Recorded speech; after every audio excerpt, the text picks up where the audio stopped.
Today is Thursday, July 18th, 2013. Clerk, if you'll call our roll, please. Counselor Graney? Here. Counselor Camardo? Here. Counselor Smith? Counselor Zika? Here. Mayor Quill. Here. Would you please join me in the Pledge of Allegiance?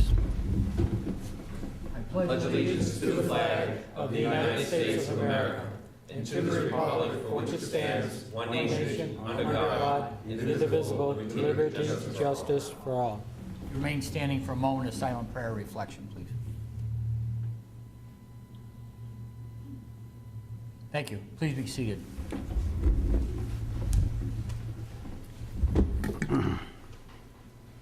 We will start this evening by opening our public hearing on the Owasco River Greenway Trail project. So if you just take your turn and approach either podium and go for it. So at this time, is there anyone desiring to be heard? Please, either podium, whatever one you're comfortable at. Hello. Okay. My name is Catherine Alexander. I live at 34 Gaylord Street in Auburn. And I was here at the last meeting, so I saw the presentation about the proposed Owasco Trail. And after seeing, I had actually come to the meeting because I thought I was in support of it, but after seeing the meeting, I actually think it's something that should be tabled for now, just because I know our city resources are depleted right now. But I did really, really like the sludge presentation. I just wanted to say I think that's a great idea, especially since it hasn't really been done. I think with a little more research, if we find out just how many acres we need to do this especially, this could actually help put Auburn on the map, not to mention the income.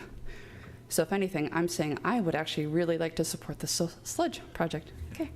Thank you. Ladies and gentlemen, I should have also noted that this is the opening is a public hearing in regards to the Owasco Trail project. After that, we'll have our public to be heard session as normal. So does anyone else would like to speak on the public trail, sir?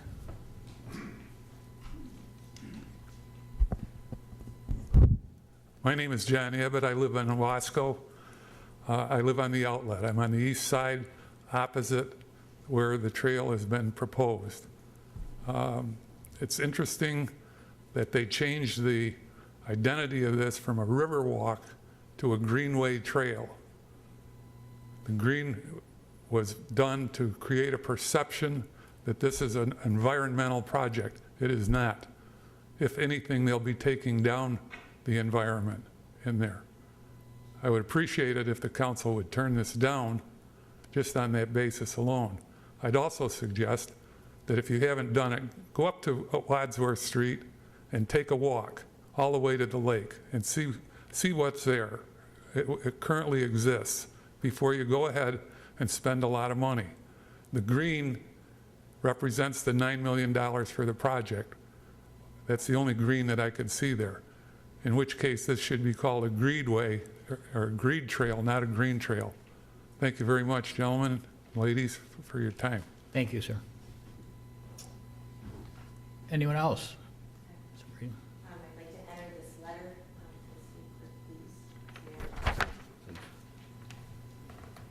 My name is Sabrina Hesford. I work for the Cayuga County Health Department. I would like to urge the City Council to please vote in favor of having the grants manager of the city apply for monies for the Owasco River Greenway Trail. The reason I feel this way is because actually in the last presentation, it was said that no monies would be used from the City of Auburn General Fund. There are a lot of grants out there right now that focus on transportation and obesity and chronic disease prevention. And if you haven't made the leap from being able to walk around town to being able to improve your health, you're a little out of it right now. So this country is spending a ton of money on chronic disease, and we need to do things to make it easy for people to get out and walk and move around. Most trips made by car are less than 1 mile, and these trips could easily be made by walking. Making a very public walkway and cycling way around downtown will connect all of our businesses in the areas that we need to connect, all the neighborhoods in the city.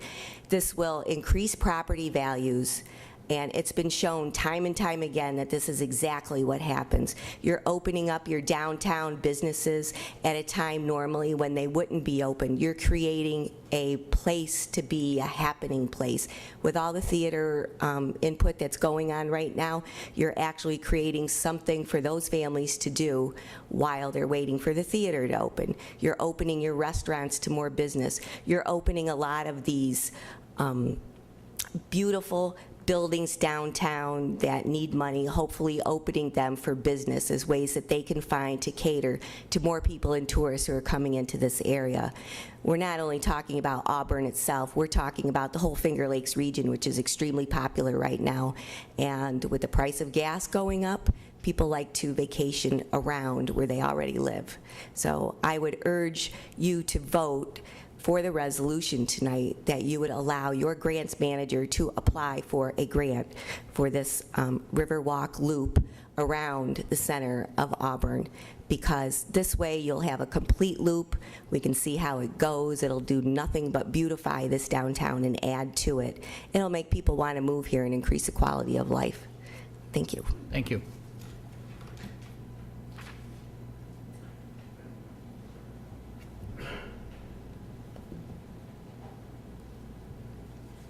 Howdy. I was kind of hoping you would have had a little diagram of the trail type of thing, or, you know, it's, because I noticed when you've got it cut down through Wadsworth, right at the end where it dead ends in the middle of the woods, it's right in back on my property. And We need, sir, we need beforehand, we need your name and address, please. Steve Kohler, 33 Canoga. Steve? Kohler, Kohler. Thank you. Please continue. You put it up. Can you pop up the trail a little bit there for me, please?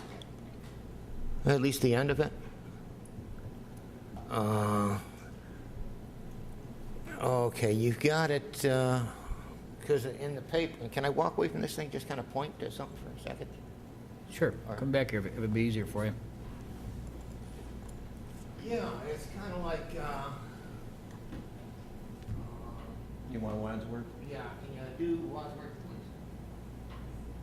please?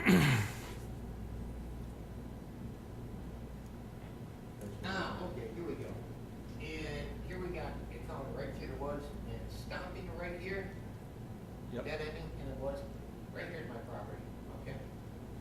And it's kind of like, you're going to have people coming from that end if they're on foot. They're going to say, let's not walk up this street, walk that, we walk down the other dead end street, Wadsworth. You're going to have them basically say, let's cut through here. Would you, how about if we get you to go back to the microphone, please? Everybody wants to hear your voice, so. No, they don't. But other than that, it's just, can you do me a favor at the end where you're going to have it dead ending just about right at my property? Can you put a fence there to kind of keep people out? Because that's going to turn into one heck of a party hangout for kids late at night. Trust me, they're already partying across the street in the woods. So it's, you going to have any type of patrol in the area at night, or?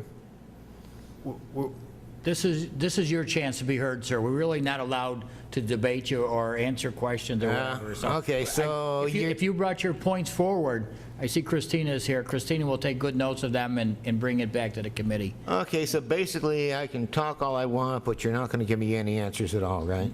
Not this. Okay. Any time you might have answers?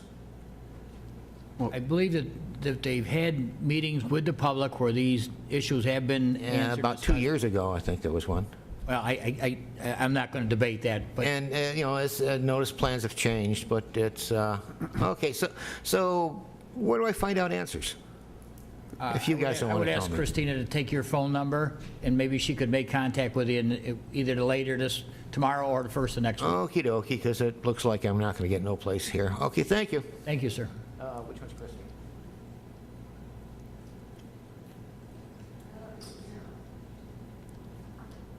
Is there anyone else desiring to be heard this evening? Please, May I speak on the trail? please. My name is Carl Chipello, and that's spelled Cuipylo for the record. And I'm here as a private citizen, but I do serve as the chairman of the Cayuga Village Recreation Trail Committee. And as that, I've had 8 years of experience in building these trails, and I've had about 20 years' experience in using these trails myself. My wife was injured in a car accident, and she can ride a bicycle, but she's concerned with riding on the road because of the amount of metal in her legs. And if there was a dog or a car and she had a crash, there might be complications. These trails make it safe for people like her to get out and enjoy the outdoors. There are a lot of concerns about these trails. Let's first talk about tourism. My wife and I go to these trails, and we'll spend usually 2 nights in a hotel. We'll buy 2 dinners, bike repair parts, maybe a new helmet, a pair of gloves, but we spend money in the communities. We often have bought a piece of artwork to bring home, supporting the local artists. We're the demographic that uses these trails. Then there are health benefits. A life of activity keeps the years at bay, and some of us could probably use to keep the years at bay. Let's start with the young families using the trails. You've got a new mother who wants to get back into shape after giving childbirth. There's a typical trail user. You've got a middle-aged office worker trying to get back into shape. That's a typical trail user. You've got us aging boomers. We're typical trail users. We're the people who use these trails. And then people ask about the increased crime. I was at a seminar once, and there was this beautiful shot of a fellow pedaling a bicycle with a big screen TV strapped to the back of it. It's ridiculous. No one's going to use this trail to rob your house. We're not that demographic. We collect Social Security. So these trails bring in revenues. They're going to be paid for mainly by the grants and then the extra income from people like me coming into the cities to use these trails. So it's going to be no cost to the community, really, no net cost. The community is going to benefit because the locals are going to use this trail to keep in shape, keep your health care costs down. It gives them something to do. It's a quality of life issue as well. And there's one other thing. You had the picture of the flag up here. I've met so many people on these trails, and I've had such discourse with my neighbors, my friends, and strangers who became friends. And that is the basis of American democracy, is people talking with one another. Get the people out, get them using these trails. It's the best thing. Thank you very much. Thank you. Thank you, sir.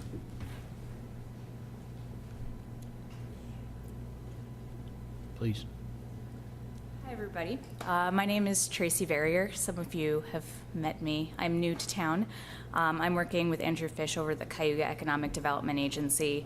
I believe last week you got a letter from him with support of our organization. So I'm not going to really go there, but as a citizen, I have to say that these are the types of projects that attract me to a place like Auburn. I am an outdoorsy person. I like to be outside, I like to be active, and things like this in combination with the businesses and the downtown life and the theater is really what's going to make young people come to this town. Young families, never mind all of those baby boomers that are retiring in the next few years in New York City that are going to be moving to rural areas and smaller towns. This is what they're going to be looking for. So without this, you're taking away or you're really neglecting a resource that could attract people, keep people, and I personally am in support of a trail such as this. I've seen it work in other communities, and I'm just really excited at the prospect of having this available to me. So, thank you. Thank you. Is there anyone else? Mr. Paulino.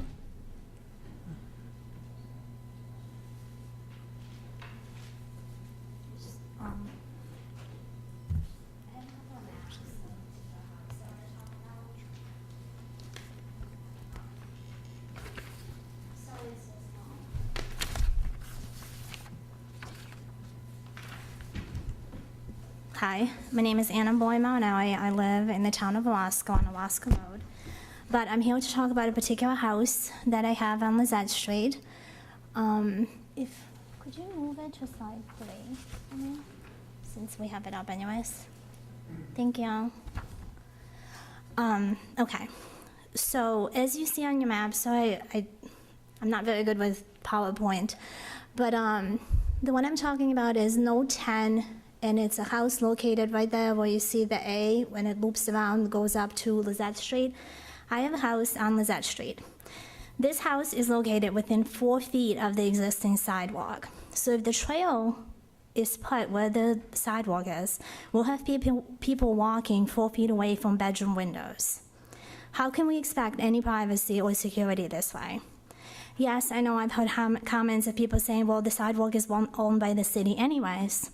But if you go on the street now, as I know some of the councilmen have, and you spend any time on it, you'll see that the sidewalk gets almost no foot traffic at any time of day because of how close the house is, and because the street is very, my English, I forgot, the opposite of busy, slow, not much traffic. My husband, Mike, and I have owned this house for 5 years. We've been there many times, and we know the traffic pattern. Now, the driving situation. This house and the house next door, we share a driveway, and the houses themselves are very close to each other. So the driveway has a big slope, and when you go down the driveway, we right now have to be careful when we pull out, and we'll have to be 10 times more careful because of the increased traffic, whether it be foot traffic or bicycle. And how is that going to be safe to either my tenants pulling out or the people that are on the trail? Maintenance is another issue that I know I've talked about, and it's a big one for us because who is really going to maintain it? As it stands now, Lizette Street is a very small street, and we're lucky if it gets plowed at least the day after a storm. And everyone in the street pretty much hopes that they can get their cars out of the snow and up the hill to make it to work on those days. Who is going to mow the grass? Not just in that area, but just anywhere. Because we as homeowners or landlords in some situations can't do it. Another thing that bothers me is I know I've seen, hours of operation are going to be, for example, they close at 10 o'clock, the trial will be. But it doesn't matter to us because that bedroom window has a baby in it with parents, and the baby has to sleep at different times of the day. So noise a couple of feet away from the window is going to create a huge distraction to baby or people who have different shifts that they work. Because people on the trail will not be quiet. I mean, yes, of course, bicycles probably will be quiet, but not foot traffic. Another issue is patrol. We've heard many times how there isn't enough police presence in our neighborhood. So how are we going to get enough policemen to patrol these trails? We've had policemen show up. It's a problem. Actually, we had at this particular house, not with our tenant, but with somebody. And they actually told us that they shouldn't even be here because there's only 5 policemen on patrol, and they said our problem wasn't big enough. Okay, so another thing is insurance issues. What happens if somebody falls down in front of the house? Who is going to be responsible? Are they going to try to blame us, and will our insurance company be affected, and claims will be filed against us, and our insurance company might drop us? I've heard that some residents on Osborne Street were for it. Well, I know last week somebody came and he said that he lived on Osborne Street, and that's the alternative, so why not go there? Another thing is Miller Street is not even big enough to put a trail on, and I've seen in one of the steering committee meetings that they was talking about making Miller Street a one-way street. So does this mean that Lizette Street is also going to be one-way street? Because you really can't make Miller Street one way and Lizette not, because where are cars going to turn around? and this has never been discussed with anybody. Assessment values, this is a huge one because everybody keeps saying, well, your house assessment is going to go up. Why wouldn't you want this? We don't want this because we're not going to go sell the house right now. And if we're not going to sell the house, then why should we be paying more taxes for something we don't want to begin with, and then those taxes be used for maintenance of something we didn't want? Couple more things. Grant money. And I don't know much about grant money, but from what I do know, and everybody keeps saying that, well, it's grant money, it's free. From doing some research, because I couldn't understand really what grant money was, is my understanding is grant money really comes from taxes. So didn't we all pay taxes to make this grant money available? So shouldn't we all have a say in what happens, especially people who live on these streets? I'm basically here to fight to maintain the same property conditions as they were when we bought this house. I don't think it's too much to ask. I know that there have been other people who are obviously for it, but we've only heard from one person who actually lives on the trail who is for it. I should also mention that I'm not against trails overall. We have bikes, we ride them all the time, but I never ride it a couple of feet away from somebody's house. I wouldn't want that. I think it would infringe on their on their privacy. So there was one more point I wanted to make. This was a week that a lot of people are away, and I actually, from looking at the trail, noticed that they're thinking about going in the back of Fleming Street now, between Fleming Street and Auburn High School. So I have been down Fleming Street yesterday, and I got a couple of signatures of people, anybody who I caught and I spoke to, they don't want it either. Okay, they have been having a fight with Fleming Street, with Auburn High School over, I think, the same property where they want to put the trail now, and nobody wants it because those people had to get rid of their fences because of this ongoing fight, and now they have no fence for privacy that they need. So basically, I know you all know, what I'm here for, and I just hope you take it in consideration. Thank you so much. Thank you.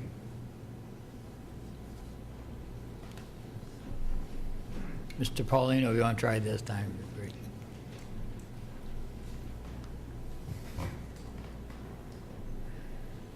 Thank you. My name is Dick Paulino. I live one street outside of the city of Auburn, but being a lifelong resident of Auburn, and I'm speaking also on behalf of my stepdaughter who does live on Fleming Street. And just to mention a few comments, I don't think anybody that knows me knows that anybody loves the outdoors more than I do and loves exercising as far as that goes. But I think what you have to realize is that this project is not a country project. We're talking about the trail, at least what I've seen publicized so far, is going through residential areas. It's not an open space with open fields, and it's going through residential fields, which causes concern for those residents that live there. And I think you've got to be aware of this type of a situation. The young lady who spoke earlier about talking about the downtown area, I think made a fantastic suggestion about talking about a river walk that would not only give people a chance to get out, exercise, walk, but would do tremendous advantages for the local economy, especially around our town with theaters coming and so forth. I don't know if any of you have ever had the opportunity to be in San Antonio where they have a river walk there, but it's so fantastic, and the amount of commercial businesses that have developed over the years because of that has made a tremendous amount of improvement to that area.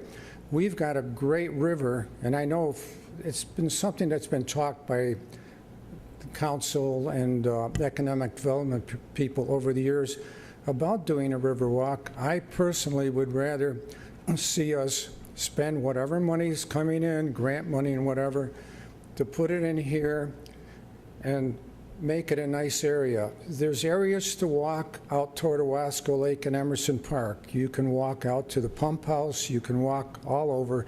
I don't think you really need to go over and invade people's property and cause that kind of a concern. And I think you're going to find a lot of concern by residents who find out that all of a sudden there's going to be a trail going through their front yard and the backyard. But give some consideration to a river walk. I think it would help our economy a lot. Thank you. Thank you.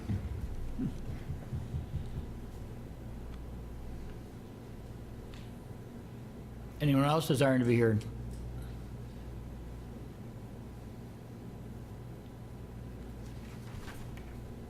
If not, we'll hold the public hearing. We'll leave that open for a while longer into the meeting, and we will move along to the public to be heard. Clerk, if you'll read our rules and regulations, please. At this time, we will open the public to be heard portion of the council meeting. As a reminder and pursuant to City Council rules of procedure, prior to addressing council, speakers are asked to state their name, address, and affiliation, if any. All comments should be addressed to the entire council and not to individual staff members. Your remarks must be limited to 3 minutes and concern only issues involving the city council, city government, or matters of general city concern. Issues involving specific employees of the city should be directed to the city manager outside of the meeting. All speakers before council will observe commonly accepted rules of courtesy. Personal attacks or abusive language will be ruled out of order. Thank you. Anyone desiring to be heard under the public to be heard? Any other items other than walkway, river walk? No one? Everybody's happy and everyone said they had their piece, huh? All right, we'll close the public to be heard. Council, before you should have 2 meeting minutes, one from June 25th and one from June 27th. So at this time, I entertain a motion to accept the meeting minutes from June 25th. Councilor Camardo, second by Councilor Rizika. Discussion? Please call the roll. Counselor Graney? Yes. Counselor Camardo? Yes. Counselor Smith? Aye. Counselor Zika? Yes. Mayor Quill? Aye. Carried. From the meeting of June 27th, do we have a sponsor? Councilor Camardo, seconded by Councilor Rizika. Discussion? Please call the roll then. Counselor Graney? Yes. Counselor Camardo? Yes. Counselor Smith? Aye. Counselor Zika? Yes. Mayor Quill? Aye. Carried. Thank you. Presentations or petitions? None. Public announcements? None. City manager's report, Mr. Selby? I have a couple items, Your Honor. The I-80 project, there will be a town hall meeting in Owasco on July 23rd at 4 p.m. For information sharing on that. The Department of Transportation will be present, and it's being hosted by Ed Wagner. Be at the Owasco Elementary School. They've got 2 locations actually posted, the town hall, but if the number of attendees is large, it'll be at the Owasco Elementary School. Anybody interested in more information, that number is 253-9021. And I think council requested that we have Ed here, and we'll put him on the agenda for next week for that same topic. The comptroller placed the search on hold pending our discussions about reorganization. I did try to reach out to some previous candidates, and one of them was interested, but when I explained the temporary nature of a possible assignment, he declined. So what we're doing now is basically what we've been doing is we've got a temporary person in a couple days a week and managing as best we can there. And finally, had some emails going back and forth today. Vicki was trying to put together a possible meeting on the regionalization of water and sewer. In May, when the task force last met, we thought that might be the last meeting, but task force members who were at the table felt that they wanted to have a face-to-face with city councilors, and that would be the purpose of a future meeting that's now tentatively proposed for August 19th at 6 p.m. It may be appropriate, since I know there's some concerns about having that meeting, to give me some feedback here this evening so we know if we should be pursuing that or some alternative. I have no problem meeting with them, Doug. I have no problem meeting with them. No, we owe it to them. Agreed. Sure. I'll make it anonymous. Okay. Okay, thank you. That's all I have. All right, thank you. And that will be a special meeting, but once again, it will be open to the general public. Right, it will be- And it will be taped as well. Posted public meeting, right. It's August 19th at 6. August 19th, which is a Monday.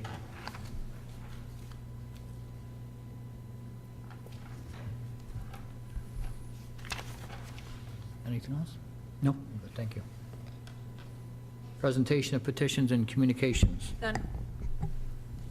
Seeker resolutions, None.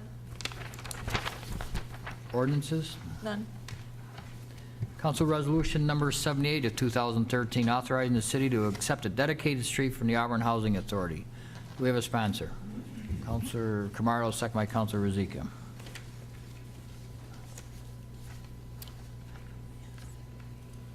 You don't have...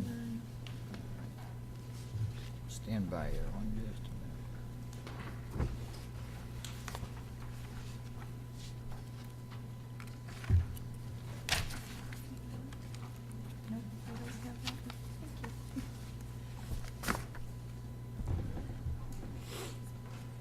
Councilor Camardo, second by Councilor Rozika. Okay. Council Resolution Number 78 of 2013 by Councilor Camardo, seconded by Councilor Rozika. Whereas the Auburn Housing Authority is the owner and operator of public housing projects known as Olympia Terrace and Brogan Manor, and whereas there is a street which is being used in connection with those projects which has been known as Olympia Avenue, and the street itself has never been formally dedicated to the city of Auburn. And whereas the City of Auburn has maintained the street as if it were previously dedicated due to the nature of the use of the projects and the accessibility for their tenants. And whereas it is now necessary to allow access to other parcels of land adjoining the property of the Auburn Housing Authority, and discussions were had with the authority and the city. And it has been agreed that a formal legal description will be prepared setting forth metes and bounds of the proposed dedicated street known as Olympia Avenue to the city, and that the right-of-way for the said street needs to conform to city standards, all of which have been agreed upon by the Auburn Housing Authority. Now therefore be it resolved that the Auburn City Council does hereby authorize and accept a dedication of Olympia Avenue from the Auburn Housing Authority, contingent upon receiving a formal deed with metes and bounds description of the street known as Olympia Avenue, which will conform with city streets standards for its right-of-way.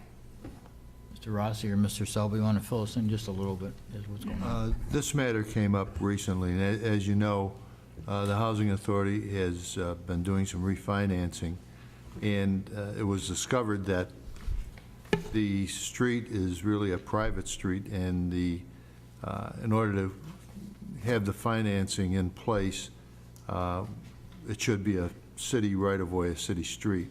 And also, we've been informed that there are parcels of land, I think would be to the west of the new Olympia Avenue, that are developable, and the owner of that those properties is more than interested in having the public a public right-of-way, so that when he goes to develop the property, that the lenders will insist on that anyway.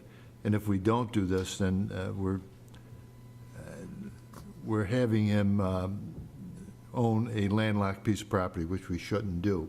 So it's for the benefit of both the housing projects and the benefit of a private owner, and hopefully it will turn into further development, which is going to be beneficial to the city. Mr. Rossi, because this involves property, a simple majority worker, do we need a supermajority? Well, we're accepting, we're not Okay, selling, it's so a simple majority. Discussion? Clerk, if you call the roll, please. Counselor Graney? Yes. Counselor Camardo? Yes. Counselor Smith? Aye. Counselor Rozika? Yes. Mayor Quill? Aye. Carried. Change order resolution number 79 of 2013, authorizing change order number 1 for the 2012 city sidewalk program. We have a sponsor, Councilor Rozika, seconded by No second. Council Greenie? Change order resolution number 79 of 2013 by Council Rozika, seconded by Council Greenie. Whereas on August 16, 2012, the Auburn City Council authorized award of the 2012 City Sidewalk Program to Bob Bruno Excavating, Inc. in the amount of $175,575. And whereas change order number 1 in the amount of $74,425 is now required in order to utilize the existing remaining funds available for this program. And whereas it is necessary for the Auburn City Council to authorize by resolution change order number 1 in the amount of $74,425 to Bob Bruno Excavating for the 2012 City Sidewalk Program. Now therefore be it resolved that the Auburn City Council does hereby authorize and approve change order number 1 to 2012 City Sidewalk Program to Bob Bruno Excavating in the amount of $74,425. The cost of the resolution is to be charged to account number HA 5497-440-GS. Thank you. Discussion? Clerk, if you call the roll, please. Counselor Greenie? Yes. Counselor Camardo? Because of a family member, I'm going to abstain. Counselor Smith? Aye. Counselor Rozika? Yes. Mayor Quill? Aye. Carried. Council Resolution Number 80 of 2013, authorizing the City of Auburn to apply for funding under 2013 Consolidated Funding Application for Urban Forestry Programs. We have a sponsor. Councilor Greenie, second by Councilor Rozika. Council Resolution Number 80 of 2013 by Councilor Greenie, seconded by Councilor Rozika. Whereas the City of Auburn Department of Public Works is responsible for the maintenance and management of the city's urban forest consisting of more than 9,000 trees in public parks and rights-of-ways.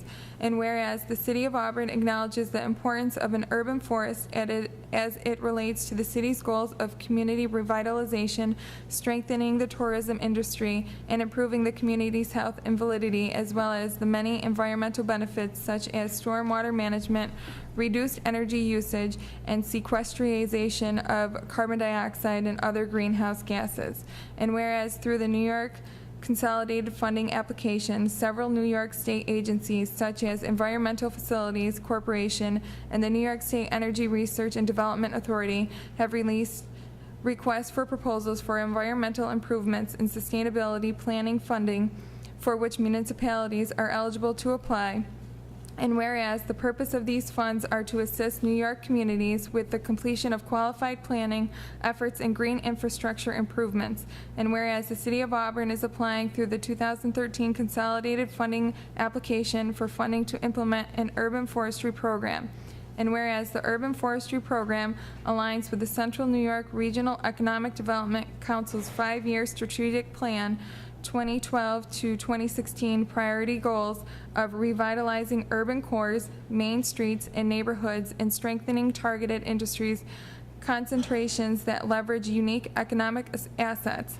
And whereas the urban forestry program would consist of the inventory, risk assessment, and management plan of the city's urban forest, as well as green infrastructure improvements, which have an anticipated cost of $50,000 to $125,000, with a local match requirement up to $15,000, consisting of operating budget and in-kind service contributions. And whereas the City of Auburn does not currently have the funding to pay for 100% of the urban forestry program, and it is necessary to obtain New York State funding for the project development and implementation. Now therefore be it resolved by the City Council of the City of Auburn, New York, that the mayor or appointed designee is representative authorized to submit an urban forestry program application for funding under the 2012 Consolidated Funding Application in the amount not to exceed $125,000 in total project costs, and that this resolution shall take effect immediately upon its adoption. Thank you. Discussion, Councilor Green? Christine's here. Christine?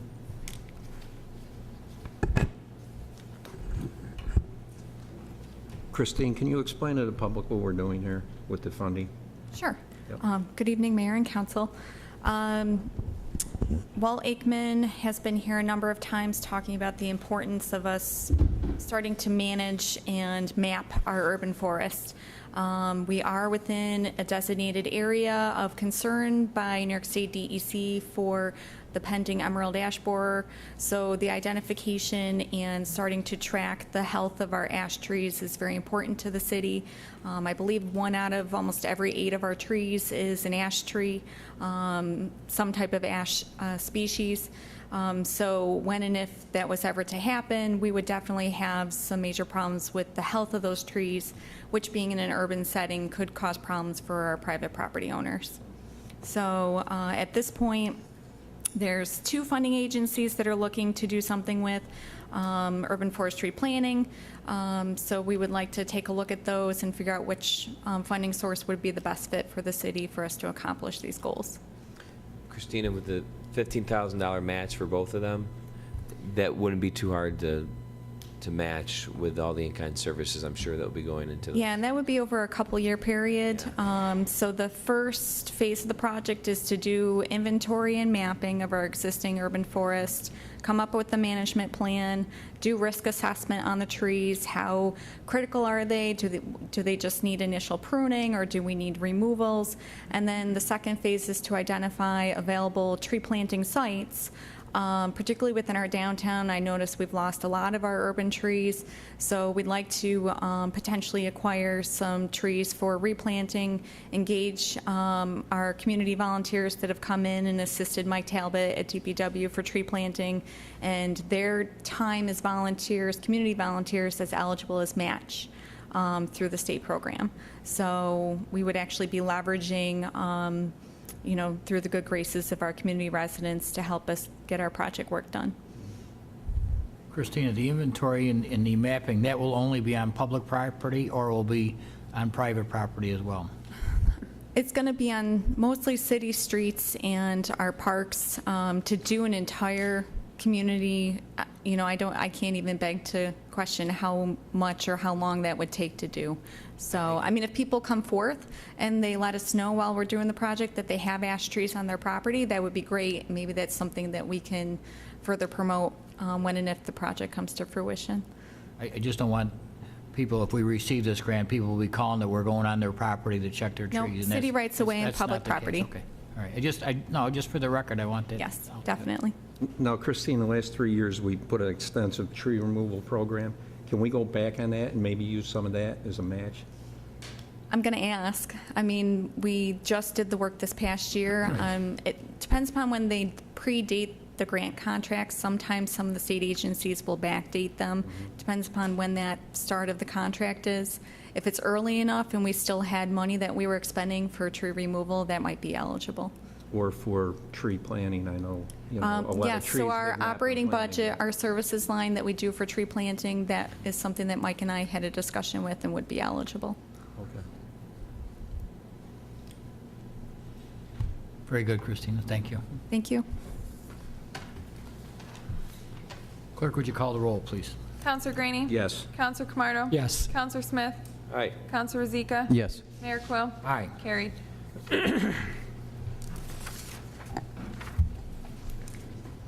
Agreement Resolution Number 81 of 2013, authorizing an agreement between the City of Auburn and the YMCA WEIU for management of the KZ Park swimming pool. We have a sponsor, Counselor Graney, second by Counselor Rozika. Agreement Resolution Number 81 of 2013 by Counselor Graney, seconded by Counselor Rozika. Whereas the City of Auburn is the owner of Casey Park, wherein a swimming pool is located, and in the past has entered into an agreement with the YMCA WEIU since 2009 for the management, staffing, and programming for services at the pool.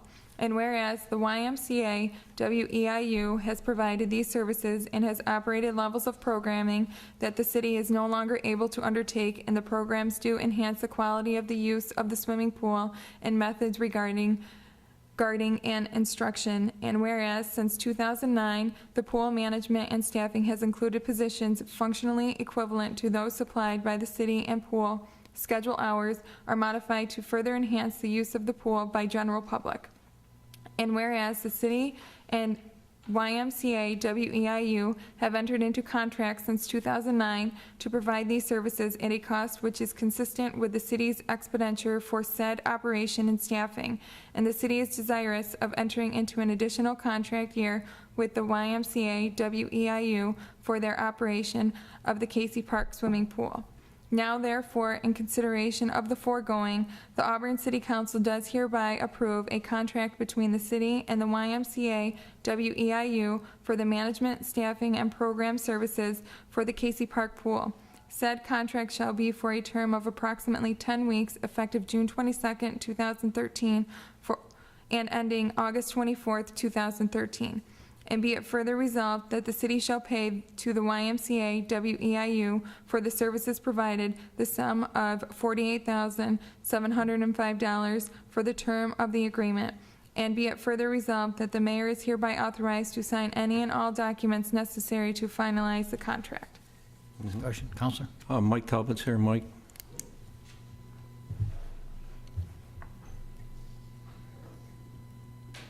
Mike, since we started this collaboration with the Y, I feel it's worked great. I mean, they've got people down there, they've got programs running. Can you expand on that maybe? Yeah, total agreement, Counselor. This is our third year that we've worked in cooperation with the YMCA. Let's face it, they are the aquatic professionals locally. They know what they're doing for us, and believe me, and I'm explaining from experience, when we would handle everything, and what I mean by that is staffing the pool for lifeguards, because it is a specialized seasonal job, but it was always like a 2-minute drill at the end to get enough lifeguards, making sure they had adequate certification and all their certifications were current. And the YMCA handles all of that. So not only do they do the safety issues at the pool, all the training, but they do offer swimming lessons in the morning. There's lap swimming in the evening. There's water polo in the evening. And it's really been nice. It has. We still are responsible for the maintenance. We still purchase chlorine. We still clean the locker rooms, but the YMCA has been nothing but professional. And it was, the first year there was a learning curve involved because it was really a little bit different being an outdoor pool, but now it's pretty much seamless. So we've taken a burden off you for staffing and... Yes, yeah. And whoever they have, consistency is a big thing with any program, especially when it is seasonal. It's such a short duration, but they're always prepared, and they're always quick to communicate. So, I know, Mike, a few years when we brought this on, one of the problems that was mentioned was the logistics of setting up the staffing, and also to the day-to-day structure of the programs. And if you go down there, I remember going down there the first year that it was implemented, and they have a supervisor, if you will, monitoring the pool, monitoring the locker room, the lobby as well, and then also with the lacrosse program in the evenings. They've completely taken over and taken a big share of the work away from the city and how it's been run. So it is a well-functioned machine down there, and the Y does everything right. Do a great job down there. I was down there the other day. Freedom Camp was using it, utilizing it. And I think, and I like looking back at historical things, and I think when Casey Park was built, a lot of people didn't have their own swimming pools.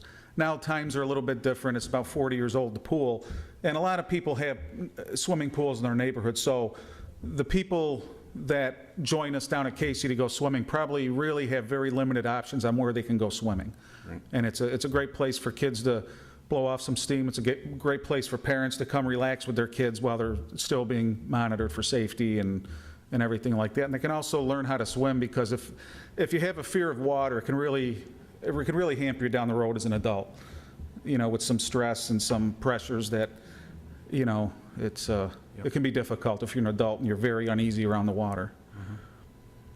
I just feel it's worked out great with the Y on that it's nothing but positives. What's that, Council? Mr. Selby, while we're on the subject of the pool, could we get the fire chief here within the next couple of weeks to talk about the rescue of the young man trying to plug up the dam with his finger? And I've heard quite a few stories about it. If we could just get a brief from the fire chief. So. Yeah, unless you want to say something, Mike. I know you're... Yeah, I mean, I can explain to you a little about what happened. Fine, that's fine. This is the first instance we've had similar to this in the 40 years the pool's been there. So, and we're going to continue to look at it to make sure we can prevent this in the future. But what happened was during swimming lessons, a young person, I think about 4 years old, being the curious person that he was, wanted to make sure, I guess, that the hole was open, and he got his finger stuck in the little holes that are around the pool that bring water back into the pool. Unfortunately, the way they're designed, it's serrated, so once you get your finger in, you really can't pull it back out. So what happened was, unfortunately, you can imagine the stress and the adrenaline that dumped into his system, so he was a little bit hysterical. Fortunately, I believe his mother or father, they ended up both being there, but it was a little bit of time because all of a sudden now, with some pressure on it, his finger started to swell up. So then, and kudos to the fire department, they're right on the scene. Personally, I wasn't at the scene, but I sent down the guys, because what we had to do was remove a portion of the pool so we could look down and see his finger, because, the worst case scenario is we would have to do something really aggressive to get his hand out of there. So it worked out. We were able to cut out a section.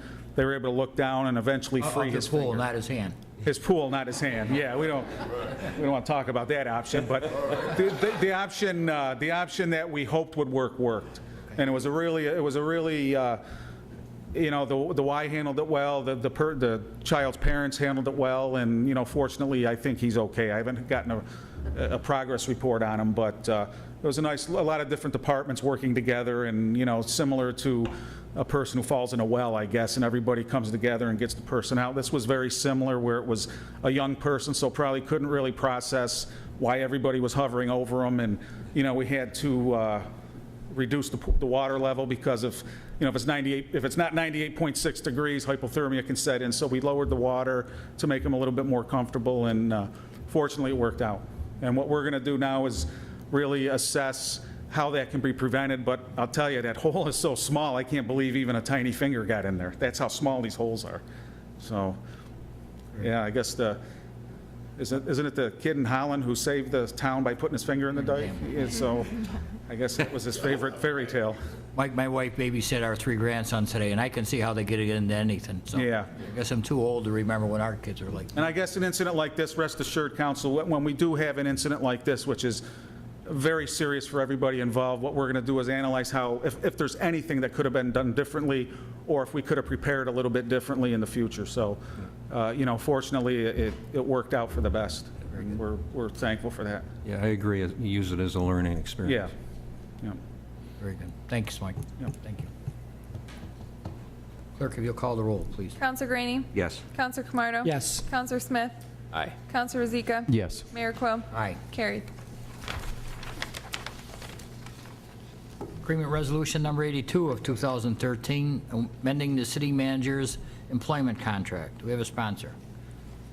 Counselor Camardo, seconded by Counselor Smith. Agreement Resolution Number 82 of 2013 by Counselor Camardo, seconded by Counselor Smith. Whereas on August 25th, 2011, the City of Auburn and Douglas A. Selby entered into an employment contract whereby Mr. Selby was engaged as city manager for the City of Auburn for a term of 3 years, commencing on August 29th, 2011, and said contract set forth terms and conditions of employment, including but not limited to duties, salary, job performance, vacation, and other provisions.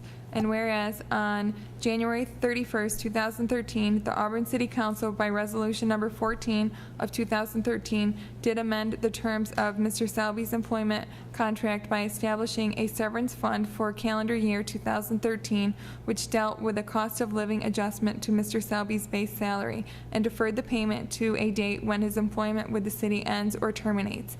And whereas Mr. Selby has requested an additional amendment to his employment agreement whereby he will accept a reduction in his base salary calculated on August 1st, 2013 in the amount of $4,400, said reduction being voluntarily offered due to the fiscal condition of the City of Auburn and the reduction in the workforce pursuant to the 2013-2014 Auburn City budget. Now therefore be it resolved that the city manager's employment contract dated August 25th, 2011, as amended by resolution number 14 of the Auburn City Council dated January 31st, 2013, be further amended by the voluntary reduction in salary to the city manager for the 2013-2014 fiscal year in the amount of $4,400, said reduction to commence and be calculated as of August 1st, 2013, and be it further resolved that the mayor is authorized to sign the amended agreement. Thank you. Discussion by council? Yes, I have to comment, Doug, this is really kind of going above and beyond what is typically expected. Not many people are willing to make this self-sacrifice. I know Councilor Smith made the self-sacrifice himself to a great extent, I believe forfeiting his wages for the year. And as well, we also, in solidarity, reduce our salaries by 4%. But this really was, like I say, above and beyond what should normally be expected. Doug, I've been here many years with different city managers, and you're the first one who's ever done this, and basically fallen on your old sword. So personally, I appreciate it, and I'm sure the council echoes my sentiments. So. It's a relatively small amount, but hopefully it helps. You're overpaid? I don't think so. Oh, okay, all right. Okay. Thank you, Doug. Thanks, Doug. Clerk, if you'll call the roll, please. Counselor Graney? Yes. Counselor Camardo? Yes. Counselor Smith? Aye. Counselor Zika? Yes. Mayor Quill? Aye. Carried. Before we move on to the next resolution, I'd just like to ask, is there anyone else who would like to speak for the public hearing in regard to their Trailway project? No one? All right, you'll have one more chance after this next resolution, so. Financial Resolution Number 83 of 2013, accepting funding from the Federal Corporation for National and Community Services for the fiscal year 2013-14 RSVP program. Sponsored by Councilor Camardo, seconded by Councilor Rizika. Financial Resolution Number 83 of 2013 by Councilor Camardo, seconded by Councilor Rizika. Whereas the Corporation for National and Community Service, which is the federal agency responsible for funding the Retired and Senior Volunteer Program, implemented multiple cost containment strategies during the fiscal year 2011 RSVP program year, and whereas a result of the cost containment strategies, the city has received an additional one-time augmentation in the sum of $1,500 from the Corporation for National and Community Services for the RSVP program fiscal year 2013 to support training and technical assistant opportunities. And whereas the mayor must be authorized to accept the one-time funding augmentation in connection therewith, now therefore be it resolved that the mayor of the city of Auburn shall accept the one-time funding augmentation in the amount of $1,500 for the fiscal year 2013-2014 RSVP program from the Corporation for National and Community Service and be received into revenue account A994772 Federal Aid RSVP and authorize an increase of $1,500 to the city's fiscal year 2013-2014 budget expense account A7611460 RSVP training. Mayor, just a quick comment. I appreciate that this program's getting funded. The seniors do an awful lot for the city of Auburn, and I just want to show our expression of our appreciation for all the work they do in different areas of the city. So I'm very happy that this program's being funded for training so that they can continue their efforts into helping out in the city. Anyone else? The RSVP is a great program. We have firsthand knowledge with them, being here in City Hall a couple of days a week, and they're fantastic. They would do anything that they could, and throughout the community. They're in different work areas, and they're really very helpful to us. And just reading or watching the news last night, I think it was last night, people retire too early, too young. They have a tendency for dementia. So I'm glad we're keeping many of our seniors working as we can. No, I mean this respectfully. I'm glad to keep them doing something, and the community is gaining from it as well, so. If you call the roll, please. Counselor Greenie? Yes. Counselor Camardo? Yes. Counselor Smith? Aye. Counselor Zika? Yes. Mayor Quill? Aye. Carried. Last chance. Anyone would like to speak in regards to the trail? No one? If not, we'll close our public hearing in regards to our Trailway project. We move along to Council Resolution Number 84 of 2013, authorizing the application for construction and funding for the Wasco River Greenway Trail project. Do we have a sponsor? Councilor Camardo, seconded by Councilor Greenie. Council Resolution Number 84 of 2013 by Counselor Camardo, seconded by Counselor Greenie. Whereas the City of Auburn, New York has completed the Owasco River Greenway Trail Project final design report identifying a preferred trail route through the City of Auburn, and whereas the City of Auburn acknowledges the importance of multimodal transportation systems as it relates to the city's goals of community revitalization, strengthening the local economy, and improving the safety and accessibility of the city's rights-of-way. And whereas New York State agencies such as the Office of Parks, Recreation, and Historic Preservation and Department of Transportation have released requests for proposals for transportation enhancement and trail funding for which municipalities are eligible to apply. And whereas the purpose of these funds are to assist New York communities with completing the construction of new or enhancements to pedestrian and cycling trails. And whereas the City of Auburn intends to submit a funding application to construct the section of the Owasco River Greenway Trail located in the city's urban core. And whereas the Owasco River Greenway Trail aligns with the Central New York Regional Economic Development Council's 5-year strategic plan 2012 to 2016 priority goals of revitalizing urban cores, main streets, and neighborhoods, and strengthening targeted industry concentrations that leverage unique economic assets. And whereas the Owasco River Greenway Trail would consist of the trail construction as outlined in the final design report, which has an anticipated cost of $1,400,000 with a local match requirement up to $280,000, derived from a variety of sources including in-kind service contributions, private sector donations, and state and federal grants. And whereas the City of Auburn does not currently have the funding to pay for 100% of the Owasco River Greenway Trail, and it is necessary to obtain New York State and federal funding assistance for the project construction and inspection. Now therefore be it resolved by the City Council of the City of Auburn, New York, that the mayor or appointed designee is the representative authorized to submit an Owasco River Greenway Trail construction application for funding to eligible New York State agencies in an amount not to exceed $1,400,000 in total project costs, and that this resolution shall take effect immediately upon its adoption.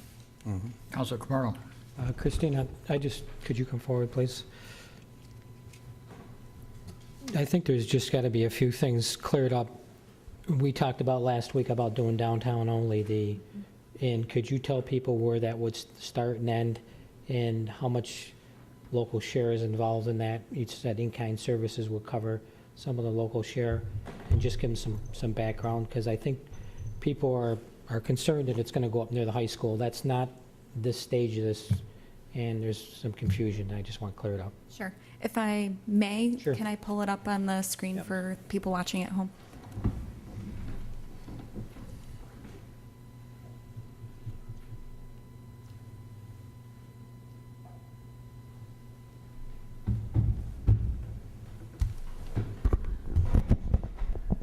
So the section that's shown here is the section referred to as the urban core in the resolution. It is from where the current farmers market location is across from Curly's, down through the State Street corridor between the hotel and other development efforts that are going on in that area, through our Loop Road area within the Business Improvement District, but behind our main street, and then down into the Mill Street Dam area. We would not be doing any improvements on Lizette Street at this time. The trail would basically go across the existing Mill Street Dam bridge that's there, turn northward up Miller Street, and we have actually consulted our traffic safety officer about making that one-way. He actually feels that's actually a good change in the traffic patterns in that location. We will vent that further as we go into detailed design, but because Owasco Street is a one-way street in that area, making the right-hand turn is very safe right now for motorists, but coming out and making the right turn out of Miller, the topography in that area is very steep.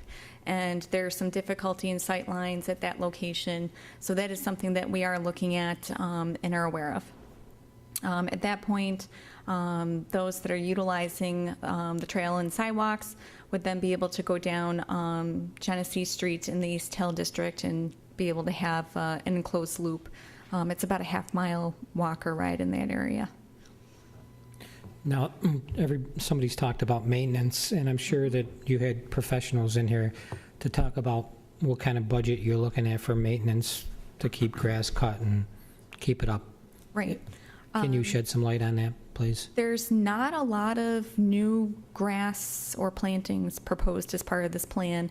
A lot of it is actually, I think as Councilor Rizika had pointed out earlier, a lot of it's finally designating on-road safety lanes for bicyclists and pedestrians to actually have a designated safe route to get through the busiest part of our downtown.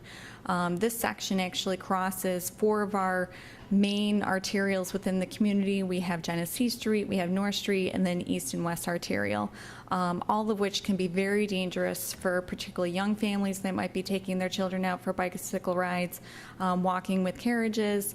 So to actually have designated safety lanes, motorists become more aware at that point, and you know, it's just much improved for the pedestrians that are using that space. No, just one last thing is the cost. Just can you go over that? Because we talked about that last week, but just so folks know. Yep, we did. And so this section of the trail, we had estimated between about $1 million and 1.5. We've refined some of those numbers. We are going to have some proposed options in the grant application at this point. We're going to be proposing what is the basically required areas to make sure we get a complete loop, and then what is in there that would help to facilitate further experience or you know, improving the waterfront space. We've had a lot of people that have expressed wanting to do downtown fishing, the local Anglers Club. There is a proposal that was in part of the Market Street Park project to get people down closer to the water. It's something that's been okayed with basically police and fire at this point. So we'd like to at least try to propose to get that piece finished. That was part of the other project. Sure. Christine, can you explain the time-sensitive issue here? Why this resolution's... Sure. The governor has decided now to only offer state programming money once a year. And that money was finally open and available to the public to start submitting applications in late June. So at this point, he's only given us basically 6 weeks to come up with any and all of our projects that we want to get accomplished for the year, urban forestry, the trail, anything else that we might want to be doing for planning or construction that has to be done and implemented and put into the grant database by August 12th. So we have about 4 weeks at this point to pull our project together and get that submitted. So there's no cost to the taxpayers out of the general fund for this project? That's, okay, you're going to try to get outside sources to help fund it and in-kind services that are provided at the time, correct? That is correct. Yep. I thought it was pretty clear that that's the direction council wanted to go, use no money out of the general And fund. I tried to make that clear in the resolution as well. Right. Christina, my notes up here, there was a concern about Fleming Street, which is eliminated in this phase, and I'm not sure if there's going to be another phase. That we'll worry about that when that time comes. Same way with Lizette Street. That is off the table. Am I correct? The other concern was Wadsworth Street with the gentleman's property that abutted it, and that is also off the table. in regards to the question, and this is me speaking, not Christina, yes, we all do pay our taxes, and this goes into the grants. That's how we receive the grants. My feeling is if we do not apply for this grant, another community is going to have, the money's going to go out the door. So we might better be, in my mind, improving our own community and let someone else worry about how they're going to do it. So it's not a flip answer, it's an honest answer that we are deserving as anyone else, and it's money out of all of our pockets, so we might better take advantage if at all possible. So. One question I have, Christina, and in regards to not only just road markings, but is there going to be adequate signage to inform the motorists that these are changes in the topography of the road? Stripes aren't going to stop cars from crossing, so it's going to be a learning curve for the drivers. When we changed traffic patterns downtown to something that made more sense, we had some issues of people not understanding the changes and either complaining about them or ignoring them for a while. What we don't need to have happen is someone ignore the road markings and hit someone on a bicycle. Mayor, just go back to your comments. Councilor, just. Oh, I'm sorry. I think he was looking for an answer. That's okay. Can you clarify the? What we need is is there going to be adequate signage indicating that these lanes are for bicycles, and some way of making sure that the motorists are immediately aware that this is a shared path on the road that they can't use. The project funding that we're looking at to implement, to go after construction money, is New York State and Federal Highway. So both of those have design standards that require specific signage. Okay. You know, either at certain intervals or specific pictorial signage, verbiage that alerts either motorists and or the pedestrian traffic of intersections, you know, different changes in materials or grades, that sort of thing. So we will be constructing the project to those standards. And the existing sidewalks will be obviously for the foot traffic, but somehow or another the bicyclists have to know that the sidewalk isn't part of their route either. Bicyclists, by New York State law, are supposed to follow the rules of the road. So in theory, yeah, you hit the thing on the head. It's in theory. yes. Practice isn't theory.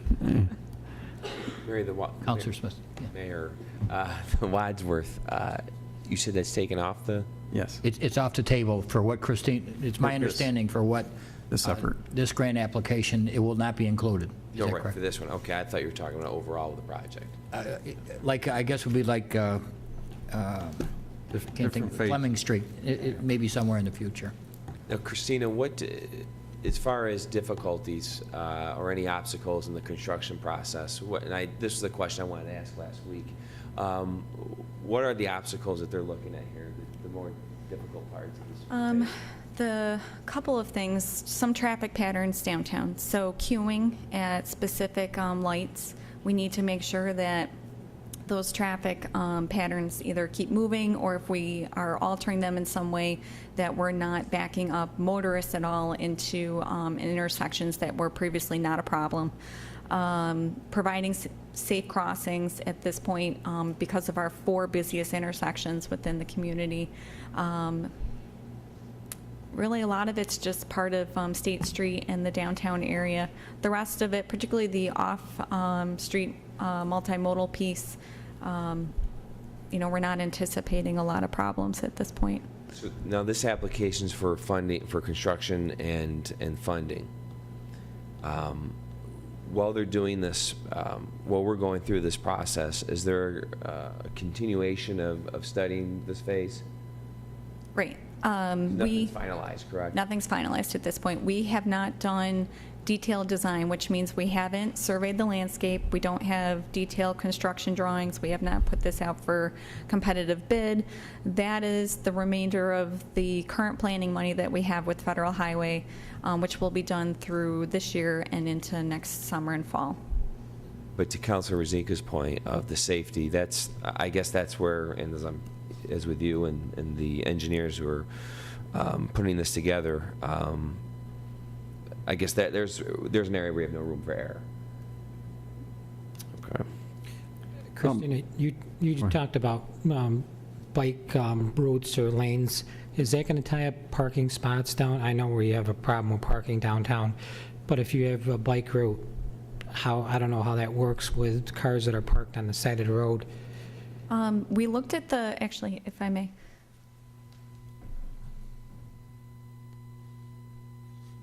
These are the cross sections of the different types of trails that are used. So it depends upon what proposal, which section that we're proposing for that part of the trail at that time. So some of it might be dedicated bike lanes. Others might be just either maybe just a single colored stripe that we will do just to indicate that people are following or on that route for the trail at that time. So some of it is, as you can see, wide curb lanes, shared use lanes, and then we also do have some exclusive bike lanes. Trying to keep as much of the parking as possible without eliminating spots. Now, you're going to apply for this, but you're also going to come back to council with a finalized design, correct? And Oh, we'll most have to accept- definitely. Sure, accept we're that. still doing the design process. We'll be working through that process.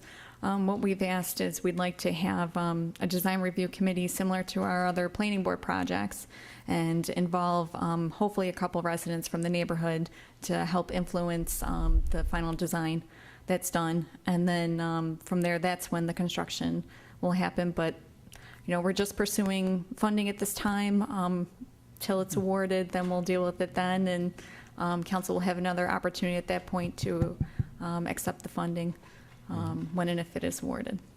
Now, Christina, one of the things is someone asked me is, well, 1.4 million and you're putting on signs and paint seems a bit steep. So what other tangible improvements are going to be made for that money? The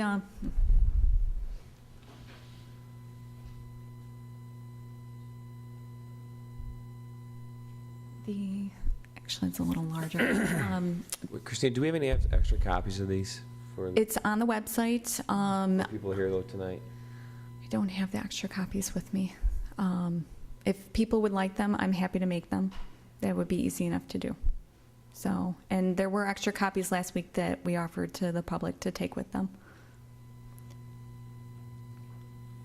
But Okay, thank you, Jenny.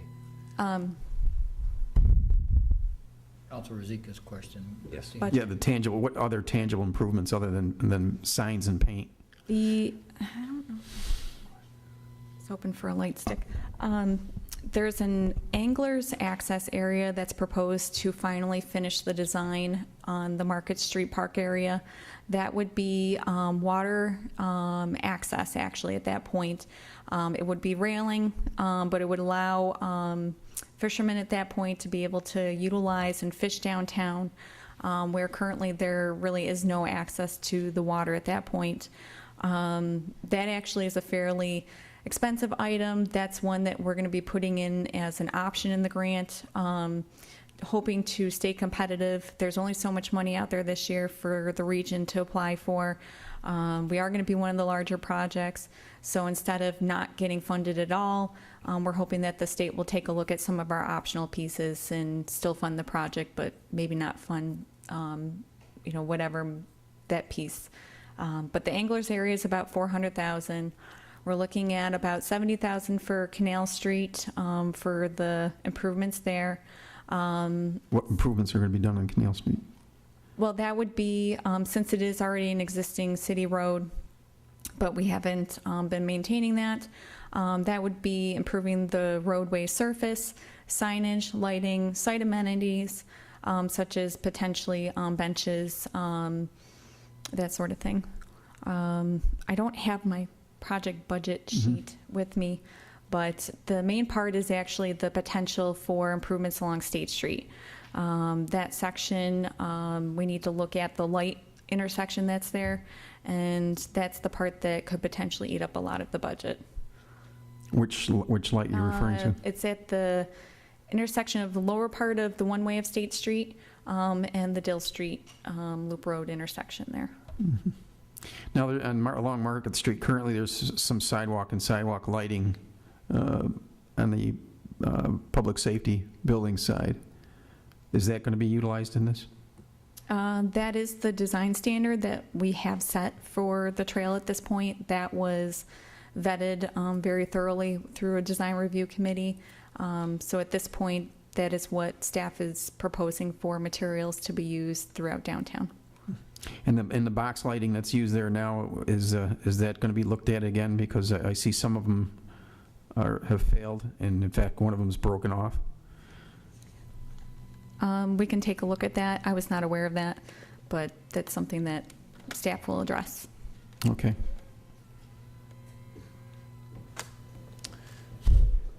Do you have any thoughts on this?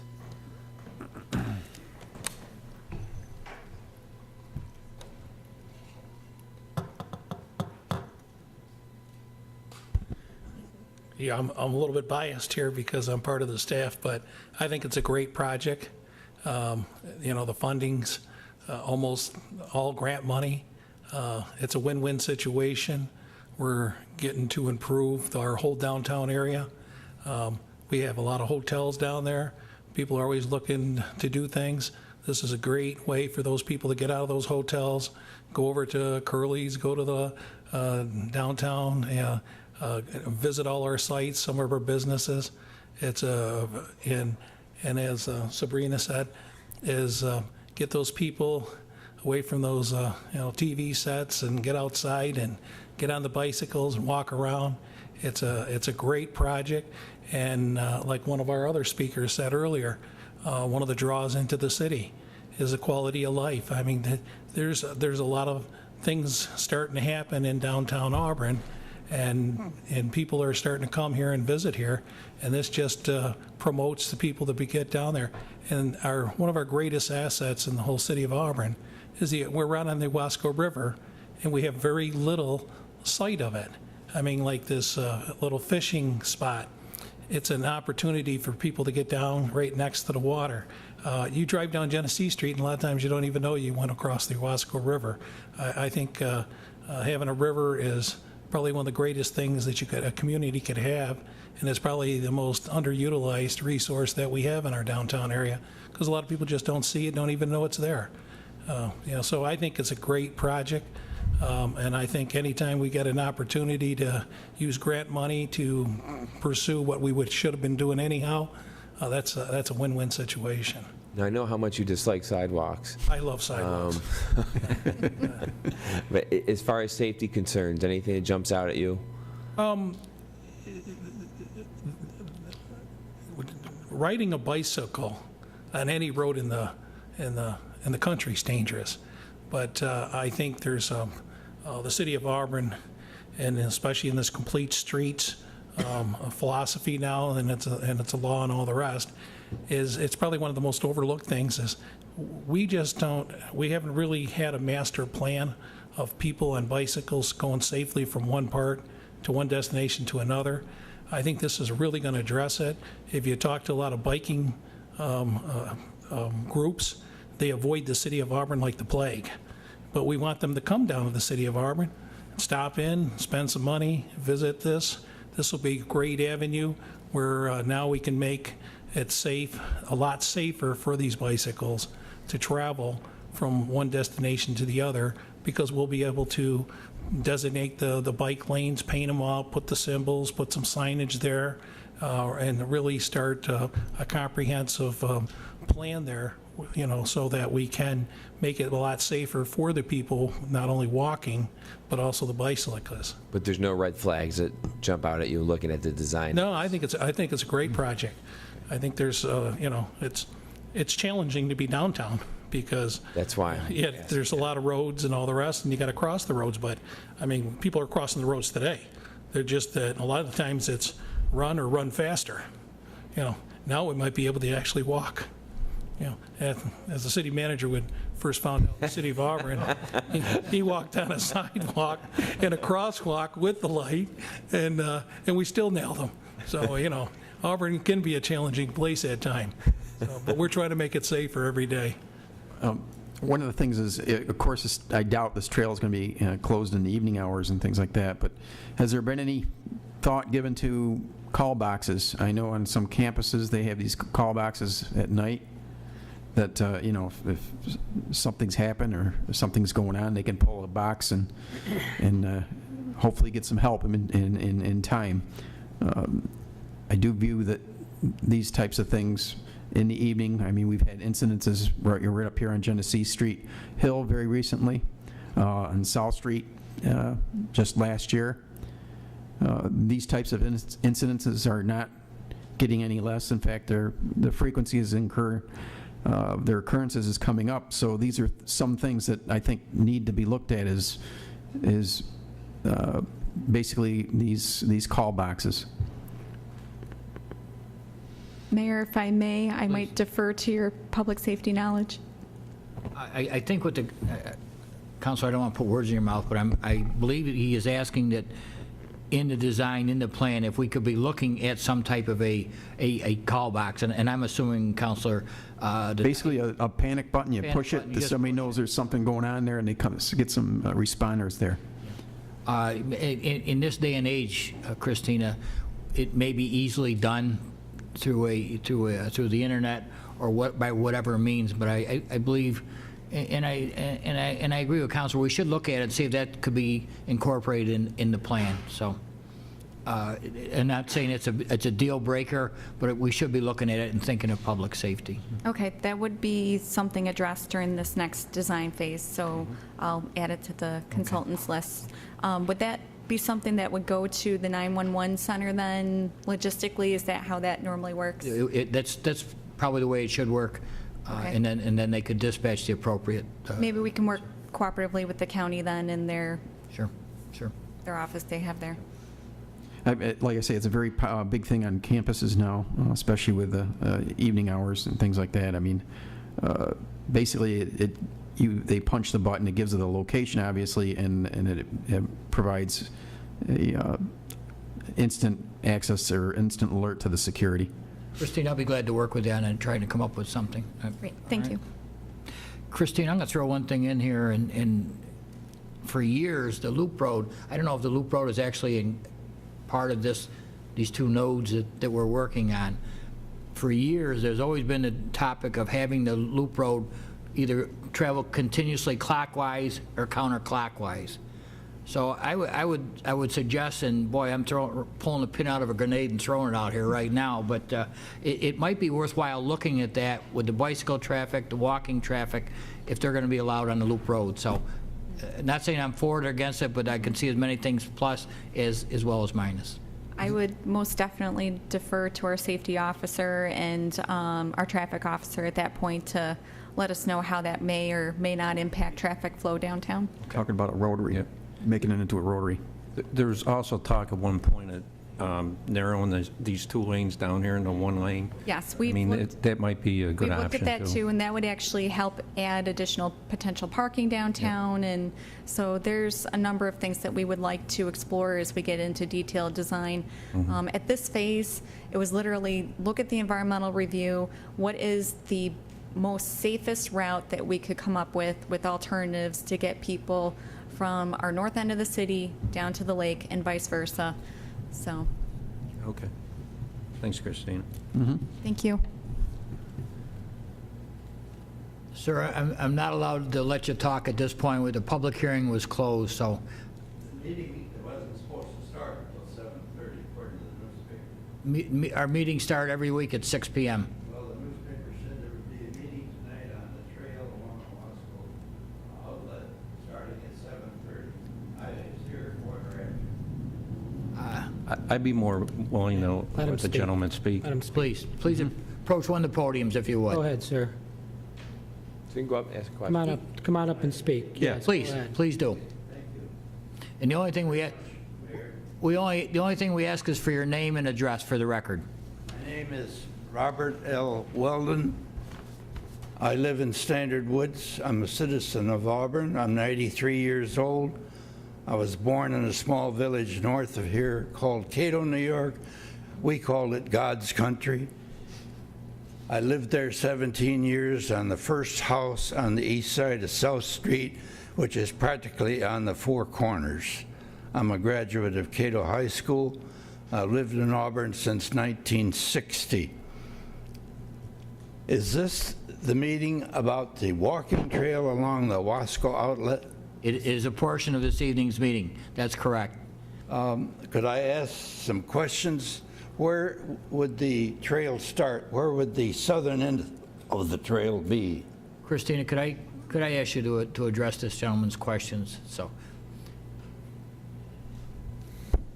The southern terminus is Emerson Park. Emerson Park, and it then would go north on which side of the outlet? On the East or west? West side. West side. And how close would the trail be to the outlet at any given point? Without detailed design, in some locations, we could potentially be 10 to 20 feet, particularly on the school property. That would be the closest location. That would be the closest? Okay, and you're going to have families walking down this trail called a nature trail with small children? We hope so. Okay, and what would the heights be from the land down to the top of the water in the outlet? At any given point, 4, 5, 6 feet? Potentially in some areas. We haven't done the surveys yet at this point to know what our elevations are. If the elevations don't meet safety standards, then there would either be safety bollards or whatever is required by New York State law or federal highway law. My point is, what you're proposing to do, gentlemen and ladies, is to build a death trap for small children. If a child is walking down that nature trail, it's going to be pretty difficult to be constantly having them in hand, and 1 or 2 or 3 children are going to fall into the outlet and they're going to be dead.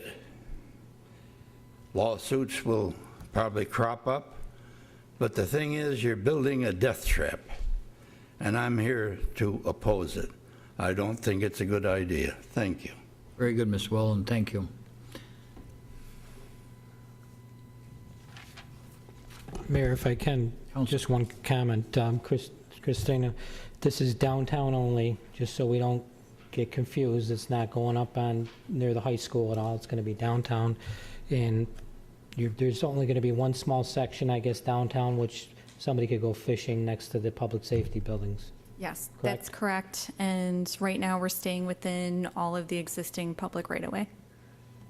Just so, to answer his question, it's not going to be close to the water like the rest of the proposed I mean, trails. the anglers area, I mean, in any space that you start working to do improvements in your waterfront area, there's potential for children to climb fences, to get close to the water. But I'm talking downtown is a very just small area, correct? Yes, that would be a very small area. And that's the first section we're looking at this evening. Yes.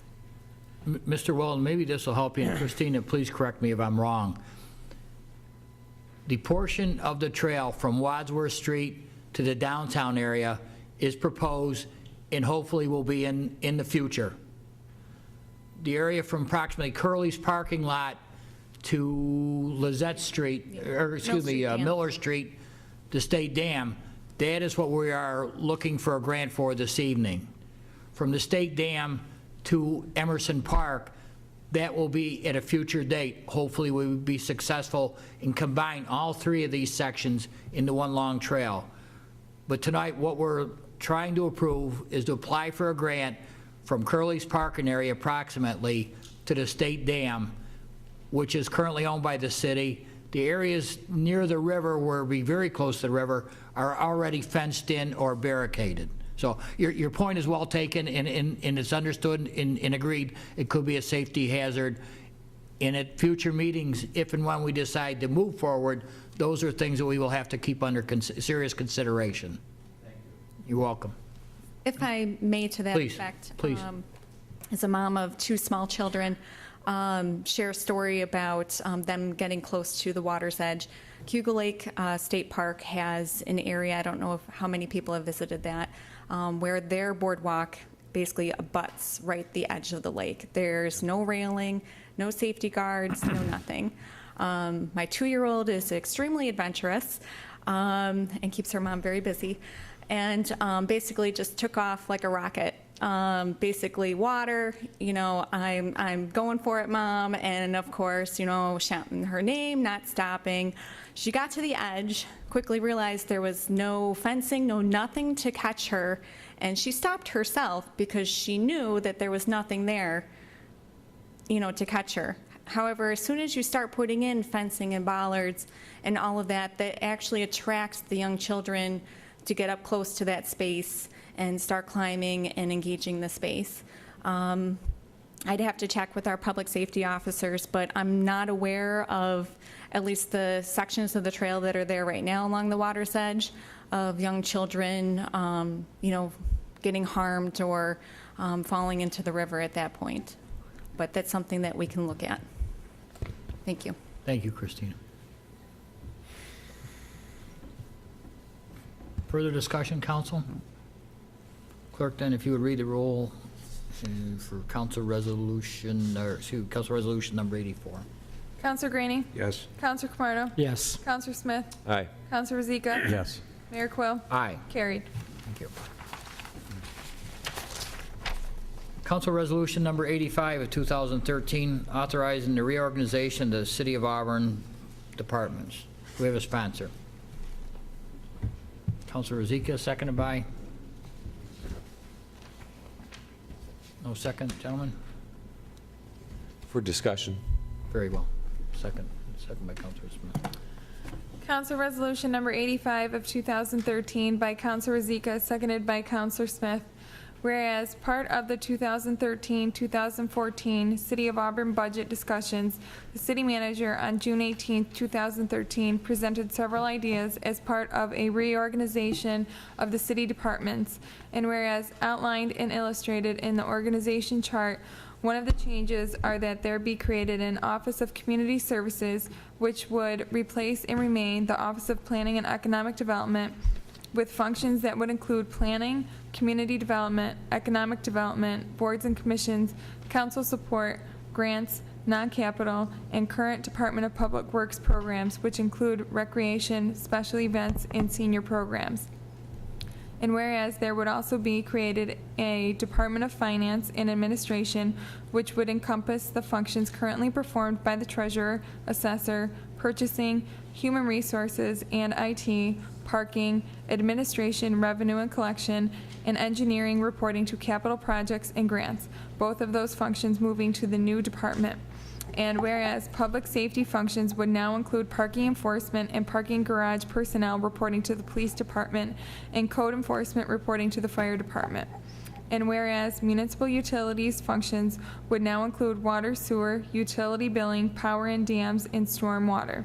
And whereas public works functions will now include streets, signals, and lights, solid waste, parks, and building and fleet. And whereas the passage of the resolution would approve the reorganization in each department as outlined herein, all of which would also be subject to approval of the Auburn Civil Service Commission regarding job titles, changes, and responsibilities. Now therefore be it resolved that the Auburn City Council does hereby approve the reorganization of the city departments as set forth in this resolution, all subject to the approval of the Civil Service Commission, and said organization would be implemented with the same resources and staff as outlined in the approved 2013-2014 city budget. Mr. Sullivan, this is yours, so I'd ask that you would start. And I appreciate the opportunity to speak. My intent was to basically follow up on the budget. During the budgeting process, I had suggested some structural change to the city.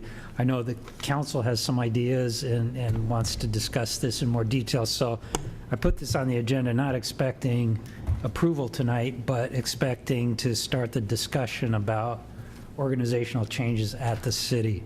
So to kind of recap what I proposed during the budget discussion was the Office of Planning and Economic Development to become a broader scoped office called Community Services, which would encompass the items mentioned in the resolution, specifically adding in the functions from Public Works that are now community-related as far as recreation, special events, and the senior programs.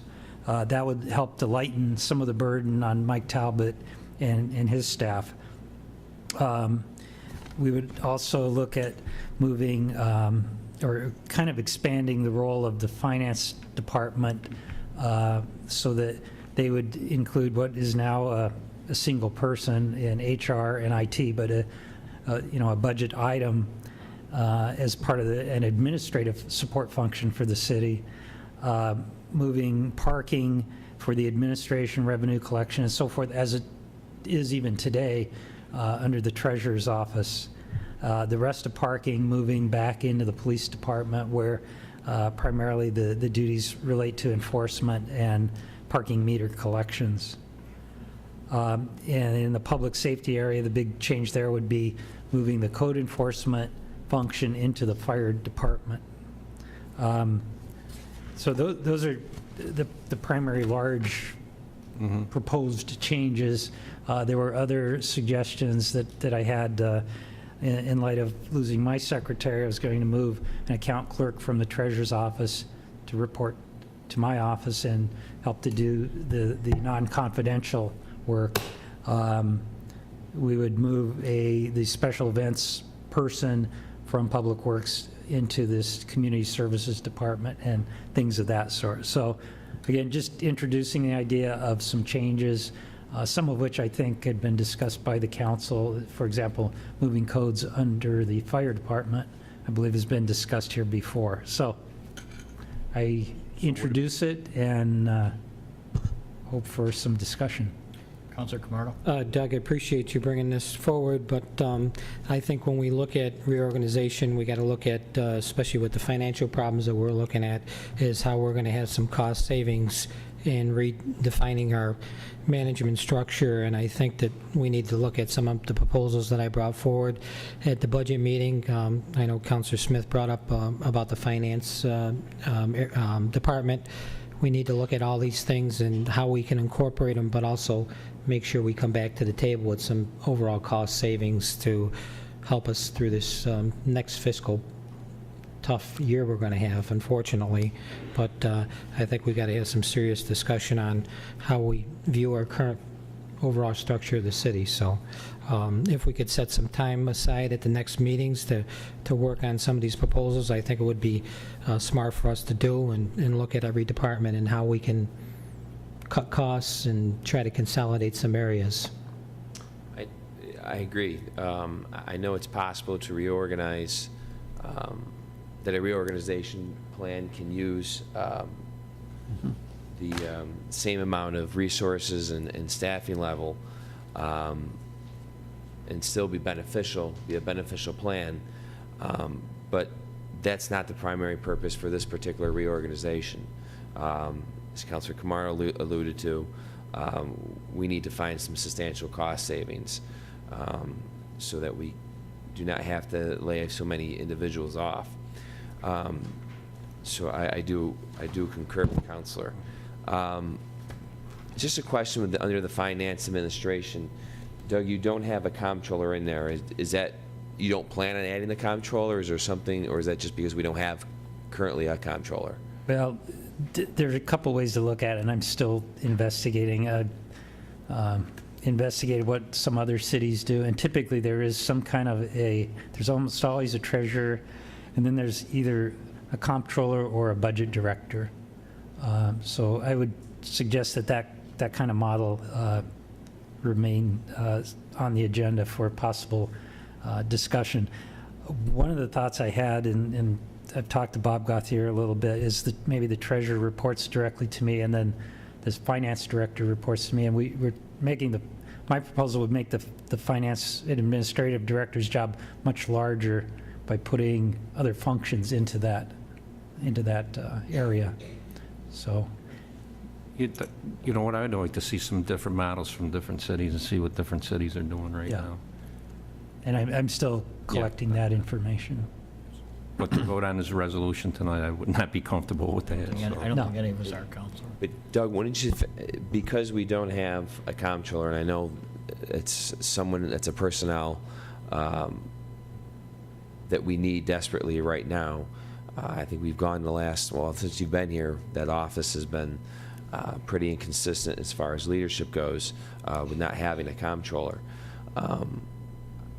As I said a few weeks ago, if we gave ourselves a deadline for September, and I think what you said earlier, that you had an applicant who pulled away because of they weren't sure in what direction we were going with the restructuring. Yeah, it was a previous applicant, gone through our whole interview process. The council had actually met the candidate, and he was interested, but I had to disclose to him that, you know, we're looking at organizational changes, so he kind of withdrew. I told him I might be able to give him maybe a 6-month contract, but beyond that, we were uncertain, so. That's why I think we need to figure out what we're doing with this specific department immediately. First. Yes, absolutely. We got to address the finance. But one of the things that I think we do need to move forward on is the co-location of the codes enforcement with the fire department. I mean, that was one of the justifications and reasons that we eliminated positions in that area. If need be, if we have areas that we would are not quite sure on, if we could either strike them at this time or whatever, but I would like to see that that section at least happen, get the codes department reporting into the fire department as soon as we can. Counselor, from my own knowledge, what is the feeling of council to physically move them out of this building into the fire station, or just to report to the chief or his designee? I'm not sure. And it's immaterial to me. I just wonder what the council's feeling is. So. My understanding was they were going to be under the fire chief's control. Report. So physically moving their offices from here to Marcus? That's where I'm unsure. I didn't think of moving their offices. Okay. If I may, Mayor, I think the plan was they would physically stay here. Okay. It's better customer service location. Mayor, And I agree, and what I'd like to see is that office open every day, and if they have to, whatever we have to do to see that the office is, at least somebody's, part of the day it's open for business, and it's just not Tuesday and Thursday, as it is now. I think that we should try to move that office so it's open at least a few hours every morning, or so somebody has the opportunity to get a permit and just not wait till Tuesday and Thursday as it is now. So if it means moving to the fire department, if they could make sure that that office is maintained and is open, I'm open for that idea. Or if Doug can do it, you can do it here. I'm not advocating either way. I'm just trying to find out what council's thoughts were. Sure. So I just want to make sure that that office is open more than it is now, so. Hey, Doug, where are we with the online permitting process? We have 2 packages that asked our internal team to suggest one or the other, and I think we're ready to move. They're 2 good packages that allow for online permitting, allow people to obtain their permits without even coming to City Hall. Yep. I've seen both packages, and they're both pretty impressive. Simple to use. That's where all the cities are going now. And that's a 24/7 service counter. That means your contractors could be sitting home at night, working out of their office and pulling their permits right from their office. But like I say, that's at least one point of the structure that is outlined in this that I would like to see move forward this evening if possible.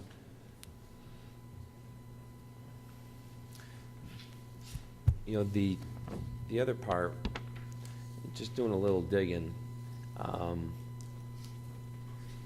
there's really no longer a position, and correct me if I'm wrong, called a city engineer, correct? I mean, the old code, it's called the superintendent of engineering. Right. Yeah. Because just looking at the general provisions, says the following amendments are made herewith to become effective on the effective date of this local law. references to the city engineer amended to read superintendent of engineering services. And I guess, I mean, I was in college, I believe, when this took place, or maybe not, I think it was 2002, so I wasn't in college. They changed the structure, so they created the director of utilities, which took the former city engineer duties. And Bill, you obviously lived through this, so you know. And they gave some of those duties to others. And some of those duties, this was April of 2002, Director of Utilities, a city officer in charge of the water supply system, sewage treatment, solid waste, and hydropower. And then the Director of Parks and Recreation. I think all that went under the city engineer. Is that what it originally did? Yes. Okay. So that went under this engineer. Bill might cringe at this. So, I think we might need to look at going back to that system where we put that underneath, Bill. And again, I'm not saying, I think that we could open up some possibilities more for Mike and what Mike does. But I think the job duties, I know Bill has a lot on his plate, and this would add more to his duties. But I do think it's important that we add some of these back to the engineering. But I also think that the engineer should report directly to you, Doug. Nothing against our finance department. I just don't know how versed they would be in our engineering issues. That would be my concern there. So again, I'm still looking at this, and I've been digging around some old provisions that were done 11 years ago. But this is what we need to be doing. We need to be digging and Can we have some discussion on starting on finance next week, so we can get something on the table if you got a candidate that we can move forward in that area to try to look at the finance department first? Yeah, I'm ready. I mean, it's a dialogue that needs to happen, and whatever you need from me. Does that sound good for council? Let me know. Next week? Personally, I'd like to see if next week is a work session, so I'd like to tackle possibly the finance at that session, and then the next work session, carve out another piece of this and have some open discussion. We don't have to vote or ratify it, but at least have some open discussion so we all have a chance to weigh in as to what we want to do. So for the next 3 or 4 whatever work sessions, if we could block out part of that, so. Do we want, just so we're not just throwing everything all at once, we hit the finance department, everyone agrees, then council want to pick on the next department that we want to pick and just go department by department? Sounds good. But, all right. Sounds logical. The question I have here is, okay, the resolution that's currently in front of us, do we table it or do we amend it? I'm going to make a motion to table. Yeah. Let's table it, and then we can, I'm sure we can amend it as we go. Mr. Roster? Yes, and, it's a question whether you even want to bring it back in total in its Right. in its form, and it sounds to me as if, there are concerns and that this might not be the final product, so Right. we can always revisit. Should we table, or should we? Yeah, should table it. Table? Okay, I'm gonna make a or motion. Vote it down and come back with a clean. You don't have to, if Okay. it's tabled, we don't have to bring it back. Okay. I'll make a motion to table. Second. Second by Counselor Camardo. Discussion on tabling this item? None. If you'll call the roll, please. Counselor Graney? Yes. Counselor Camardo? Yes. Counselor Smith? Aye. Counselor Zika? Yes. Mayor Quill? I would vote yes, depending that we are going to work on this next week, start to work on this at next week's work. We'll have it on the agenda. And I'm sure you have an agenda already, but if we can add that to it. Doug, on that note, could we see if we can get some different models from different cities on finance? Local laws. Done. Table legislation. Done. Other business, council? I got one. Counselor Graney. Walnut Street and Wasco Street. As you're coming down Walnut Street, there's a site hazard there. Yeah, the bushes. Yeah, the bushes with the, while it looks good, Kenny's did an excellent job on their landscaping, but there's some site problems. Whose property, do you know? The bushes as you come out. Bushes at the Kenny drug lot. on the right, at the right-of-way. If you're coming down Walnut Street, it's hard to No, see yeah. traffic coming around the corner on Owasco. So if we can have maybe Bill look at that, or, Yeah, we'll check it out. yeah. Just a couple things, Mayor. Christina, could you come up for a second? Could you give us an update on the Phase 2 at Dunham McCarthy? I've had some people call me about how the process is coming along, and I know you're doing a Phase 2 environmental on that property. Sure. We are doing the Phase 2. Right now, they've taken the samples, it's at the lab, and as soon as we have a initial project report, our plan is to bring that to council, actually with all of the Phase 2s, so we can hear what's going on with all of our city And properties. timeline, when we looking at? Those samples were taken a couple of weeks ago. It can take anywhere between 4 and 6 weeks for analyzing and confirming that the samples were taken in uniform measures and that sort of thing. So sometime in August? So we we're can- hoping August. Okay, Yes. very good. And Bill, question for you, and John, maybe you can respond also. Troop Avenue, there we still have poles in the side of the road. How are we making out with getting those poles moved? We're pestering the utility companies that are on there, and hopefully they'll be reacting to our request and get them out as soon as possible. We've been successful on the other locations. This was just happened to be the last ones. In fact, the last time you spoke, that was the day I think they were exposing them. Did you get a chance to We'll keep working on it. I'll work with Bill and Mark to put some Because pressure that's a on it. hazard up there, and God forbid somebody smashes into one of those. We got some problems, unfortunately. That was all. Thank you. Thank you, Council. Yeah, all right, I have one here. It's on the SECRA. Hearing on the radio, our Assistant Corporate Counsel discussing that. A couple things came to mind. It came out that the Part 1 has gone out, basically submitted, at least that's what was indicated on the radio interview. We never even seen it. We never had any input in it, reviewed it, or even approved it. Plus, obviously, I think it's been sent out without us even knowing about it. Given that the college on June 12th has also filed a notice of appeal, and the county on June 3rd filed a notice of appeal, I'd also like to ask is, are they going to, they got 60 days to perfect it. In other words, they've got 60 days to get their act together on it. I'd like to know if they are going to go ahead and file an appeal, then any time that we do here is just wasted because it's going to be tied up in the courts again. Before we waste city resources on this, I'd like to have some indication of whether or not they are going to actually appeal it. If they are going to appeal it, then we just not waste the resources. Given the fact that it's tying up our personnel. However, I would like to see everyone in this council get a copy of the Part 1 that was submitted so that we can at least look at it, and if we have any questions, we can get the answers, or if we have some inputs we'd like to see put in there. We are, as the council, we are the lead agency, and that's our responsibility. So I would just like to see this, like I say, we get the Part 1, let's review it, and if we need to make any changes to it, we do so. Jenny?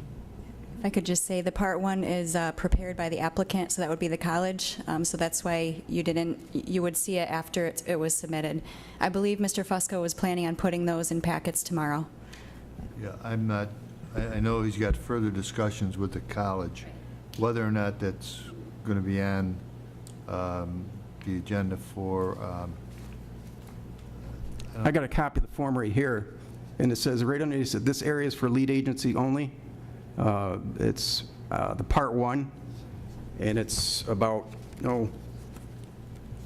20 some odd pages. And it says right here that the Type 1 and unlisted actions, it says lead agency only. Part 2 So- and Part 3 would be prepared by the city. Part 1's typically by the applicant.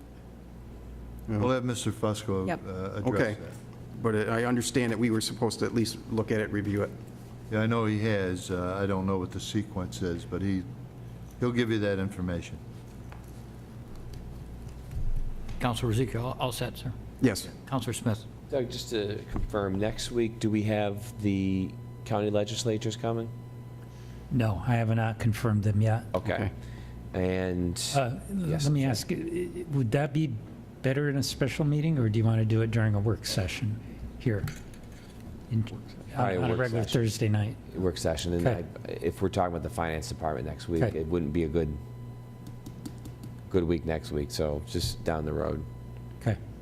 And, Down the road for the legislators, correct? yes, yes. Thank you. And I forgot to bring this up when we were talking about the trail project. I had some communications with our assistant corporation counsel, and he brought up some legal matters that we might have to look at in regards to the where some of this trail would go. Yeah, for this particular phase, if we're talking about city property only, and I think most of the other trails that we'd be talking about would also be city properties. We're not looking to get rights of way from private property owners at all. Okay. If we could just recheck with Andy and make sure. Yeah, I mean. I know you do, but. Yeah, you know, if we're using streets and sidewalks, that's all public rights of way. Okay. And we're not looking to go through somebody's backyard. And the parking areas are already existing parking areas, are they not? Right, yeah. And one last thing was the next week's agenda. I can't get it up on my, I know it was sent to us earlier this week. We have the finance department, the restructuring that we're discussing, and there was something else that we had. I didn't bring my. Sorry? Discussion of boards and commissions. Oh, yeah. Yeah. Just I think we have like 21 of them. Some are active, some are inactive, and we're having a hard time supporting all of them. So can we get that list? We will get a list of Yeah. the various boards and commissions? Okay. All set, council? The only thing I have is this Saturday will be the 5th annual Vietnam Veterans Memorial Highway Ride with the motorcycles and other vehicles. They're scheduled to go past City Hall at approximately 2 p.m. on Saturday. So hopefully everyone can turn out and show your patriotism. So I think Mr. Dale Bush is probably going to be riding one of the motorcycles there, so I'll be looking for him, so. Recap? Yes, we have a few items. Councilor Camardo would like to set time aside at some next council meetings to discuss more reorganization strategies and cost savings for the city's next year budget. Councilor Graney would like to see different models of reorganization from different cities. Next week, councilors would like to have a discussion at the work session on the finance department for reorganization. Councilor Graney would like to have the corner of Walnut Street and Owasco Street looked at. The bushes are causing site hazards. Councilor Zika would like to see a copy of Part 1 of the Swartz Theater that was submitted and have the city have some input and make possible changes. And Councilor Smith would like to get a list of various boards and commissions. Is that correct, council? Changes that? Do we have a request for executive session? Yes, we do, Your Honor. We have two matters. One is to discuss a collective bargaining agreement, and the other is to have a discussion regarding contractual obligations for the cogeneration plant. Very good. And Mayor, I'm sorry, I have one for personnel matters as well. I was going to say a personnel matter as well. Very well. This time I entertain a motion for executive session by Councilor Graney, seconded by Councilor Camardo. Would you call the roll, please? Councilor Graney? Yes. Councilor Camardo? Yes. Councilor Smith? Aye. Councilor Zika? Yes. Mayor Quill? Aye. We in recess for executive session.